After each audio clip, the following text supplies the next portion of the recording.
revenge with Lyra. My name is Alyssa Monroe. I'm 25. And if you think you know how this ends, stay tuned.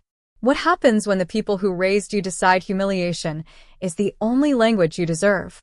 Naples wasn't Florence. The air smelled of fried dough and salt, not wedding roses and champagne. I stood on the curb with my suitcase, wearing a pale silk dress meant for photographs that would never exist. My phone lit up, not with love, but venom. LOL, didn't want to invite you. My brother typed, as if my absence were a joke worth $77,000. Then came Mom's dagger. Stop faking confusion, it's your fault. It wasn't just rejection. It was annihilation. Every receipt, every deposit, every midnight call where I handled his chaos, it meant nothing. I had been nothing but a wallet with a heartbeat. I wandered the narrow streets, dragging my suitcase across uneven stone, each wheel catching like my breath. The Vesuvian skyline loomed, but I felt smaller than ever.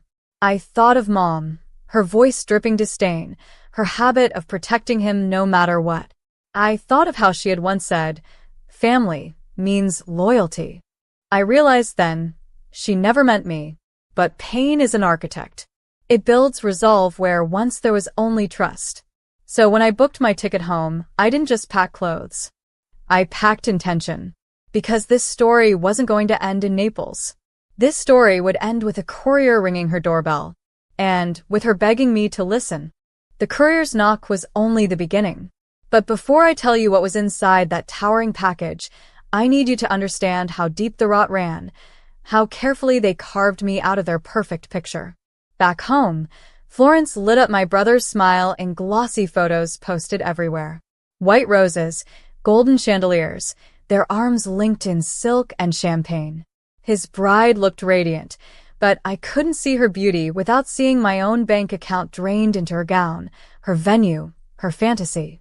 $77,000. My contribution wasn't written in the program, wasn't mentioned in their toasts. I was a ghost sponsor, erased, ridiculed, discarded. Mom liked it that way. She'd always treated me like a shadow, and my brother like a crown prince. At family dinners, she'd laugh at his smallest jokes, beam at his stories, while my words slid off the table like crumbs brushed to the floor. This time, she'd gone further, helping him humiliate me in another country, dismissing me with a cruel text. "Your fault. Always my fault." So I sat in my apartment, the silence pressing against me, scrolling those pictures until they blurred. My phone buzzed again, friends tagging me, asking, "Why aren't you there?" Their confusion was its own humiliation. I didn't reply. Instead, I went online late into the night, searching for something precise. Not flowers. Not jewelry. Not even money. No, something weightier. Something that couldn't be ignored when it arrived at her door. The moment I clicked confirm order, I felt the tiniest shift in the air, like justice had exhaled. Because for once, it wouldn't be my fault. It would be hers. The courier called to confirm delivery. 4 feet tall, wrapped in plain brown, impossible to miss. I pictured Mom standing at the door in her pressed cardigan, feigning surprise like she always did when the world didn't bend to her. But this time, it wouldn't be roses or wine she could parade around the neighborhood. This time, she would have to look at herself. The irony was delicious. She'd trained me to plan, to organize, to handle every detail so my brother could shine. She never realized those same skills could be sharpened into a weapon. My weapon wasn't loud. It was elegant, quiet, undeniable. I remembered Florence again, the fairy lights I paid for dangling above heads that turned their backs on me. Their laughter haunted me like a hymn of exclusion. I replayed Mom's words, "Stop faking confusion." I could almost hear her voice cracking when she realized the courier wasn't bringing her admiration, but revelation. At work, I answered emails with a calm face, while beneath the desk my leg trembled with anticipation. Nights blurred into dawns as I waited, checking the delivery tracker like a countdown to truth. The morning it arrived, my phone buzzed, not with her dismissal, not with her disdain, but with her trembling voice. Tears clogged her throat. "Can I please pay you back?" she whispered, as if the weight of the box had finally crushed her arrogance. I didn't answer right away. I let silence stretch, because silence had always been my role in this family. But now silence was hers to choke on. And I smiled because for the first time, she understood the cost of erasing me. The courier had delivered more than a package. It had delivered a mirror. Her call didn't end with that plea. It spiraled. She sniffled, stammered, tried to backpedal in ways I'd never heard from her before. You know I didn't mean it. It was a misunderstanding. Your brother just thought it would be funny. Lies poured out of her like cheap perfume, sickly sweet, meant to mask the stench of betrayal. But I'd learned the truth. When people show you who they are, believe them. She had shown me for 25 years. My brother too. And now, finally, they couldn't outrun the reflection sitting in their living room, 4 feet tall, sealed in polished wood, with a plaque engraved just for them. It wasn't a threat. It wasn't violent. It was symbolic. Inside was every receipt, every floral invoice, every catering contract with my signature on the bottom. Stacked neatly, ribbon-bound, displayed like an art installation of sacrifice. My $77,000 transformed into a monument of their shame.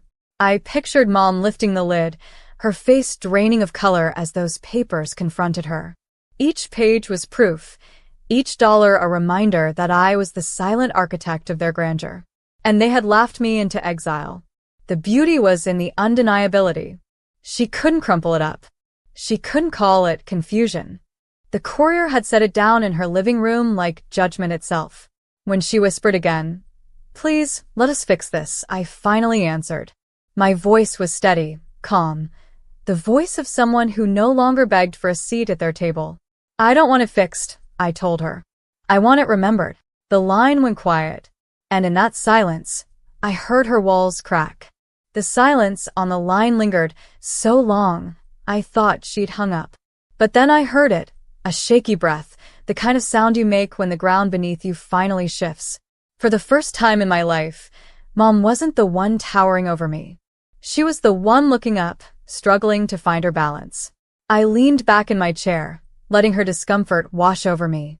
All those years she brushed off my tears, mocked my feelings, excused my brother's cruelty. This was her reckoning, and I didn't need to raise my voice. Finally, she spoke. "What do you want from me?" The question carried both fear and defeat. I almost laughed. For years I had wanted her approval, her warmth, her recognition. But hearing her ask now, stripped of power, I realized I didn't crave those things anymore. What I wanted was much simpler and far more powerful. "I want you," I said slowly, "to understand what it feels like to be invisible until someone needs your money." She gasped, and I knew the papers had done their work. The courier hadn't just delivered receipts, it had delivered a truth she couldn't escape. That night, my brother texted me for the first time since Florence. Gone was the smug cruelty. His message was panicked, desperate. "Please don't ruin us. I'll pay you back. Just tell me what to do." I stared at the screen, the irony burning brighter than any chandelier at his wedding. For once, he was the one begging me. For once, I held the strings. And I wasn't planning to let go. His texts came in waves. First apologies, then excuses, then bribes disguised as promises. "I'll send you half tonight. Please, Alyssa, don't tell anyone. You don't understand how stressed I was." But I did understand.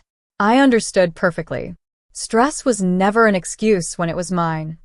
Only when it was his. My whole life had been a collection of moments where my needs were minimized, my sacrifices erased, my loyalty ridiculed. Now, every message he sent felt like a confession he didn't know he was writing. I didn't reply. Not yet. Instead, I let him stew in the silence, just as I had been forced to stew in humiliation walking through Naples with my useless dress and worthless ticket. Meanwhile, Mom tried again. She called at odd hours, her voice smaller each time.